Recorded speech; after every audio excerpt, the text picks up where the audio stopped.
Վարչապետ Նիկոլ Փաշինյանը հունվարի 17-ին հեռախոսազրույց է ունեցել Ռուսաստանի նախագահ Վլադիմիր Պուտինի հետ։ Ըստ հայկական կողմից զրուցակիցները քննարկել են ԵԱՏՄ-ում Հայաստանի նախագահության արդյունքները, առաջիկա անելիքները ԵԱՏՄ շրջանակներում, ինչպես նաև Հայաստան-Ռուսաստան երկկողմ օրակարգի մի շարք հարցեր։ Փաշինյանը պարզաբանել է ԵՄ-ի հետ հարաբերությունների համատեքստում Երևանի վերջին քայլերը, իսկ Պուտինը տվել է համապատասխան մեկնաբանություններ եւ գնահատականներ։ Հունվարի 17-ին Բաքվում մեկնարկել է Լեռնային Ղարաբաղի նախկին ռազմաքաղաքական ղեկավարության գործով դատաքննությունը։ Ադրբեջանական լրատվամիջոցները նշում են, որ դատաքննությունը կընթանա զինվորական դատարանում, դատավոր Զեյնալ Աղաևի նախագահությամբ։ Նշվում է, որ 15 հայերի, այդ թվում Ռուբեն Վարդանյանի նկատմամբ մեղադրանք է առաջադրվել 2548 դրվագով։ Նույն ժամանակ Հայաստանում ՄԱԿ-ի գրասենյակի առաջ բողոքի ակցիա էին իրականացում, որը արվում էր գերիների ազատարձակման համար։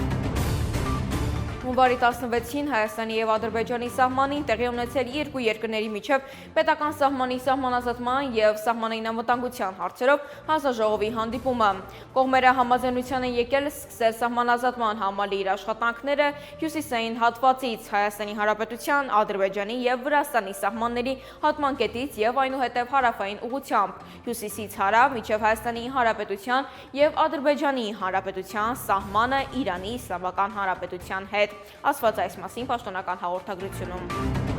Արմավան սարը գտնվում է Գեղարքունիքի մարզում, գագաթին է գտնվում 50 մետր տրամագծով և 1,5 մետր խորությամբ փոքր լիճ։ Լեռնագագաթը Գեղամա լեռնաշղթայում է Վերին Գետաշեն համայնքի տարածքում, Մարտունուց 20 կիլոմետր հեռավորության վրա։ Տեսանյութում սարը պատկերված է իր ողջ շքեղությամբ։